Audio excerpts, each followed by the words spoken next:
He does not seek self-praise and self-assertion. A simple compromise, living a life pleasing to God. As a redeemed servant of Christ, he meekly submits his wretchedness to God. Meekness is not a matter of weakness. For both Jesus, our Savior, and Moses, the deliverer of Israel, were meek men. We all experience God's mercy when we trust him and he finds us a clean heart and peace within.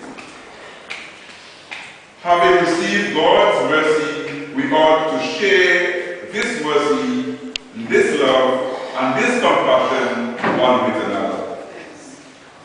We must seek to